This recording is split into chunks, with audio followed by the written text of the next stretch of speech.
Matatoli mapesami mingi na bayi politique pe na basusu sima na liwa lobby ya Cardinal Laurent Monsengo pasimia na Versailles na France. Mingi bandimi bitumba Cardinal Monsengo asalaki po na demokrasi pe po na sembo ya bomoi ya bana mboka. Evariste Ndayishimiye azali na masolo uta lelo na Kinshasa na mokokani waye Félix Tshisekedi. Mokonzi ya Burundi abengisamaki po na mobembo ya mikolo mibale na mokonzi ya ekolo Congo Démocratique na tina ya kokolisa bondeko kati na bikolo mibale.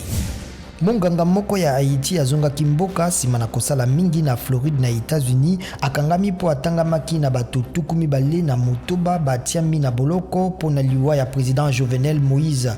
Polisi ya Haïti elobi bato bafundami na liwa ya Jovenel Moïse babengaki ye sima na bokangami na bango pe ye abengaki bayi politique basusu babale.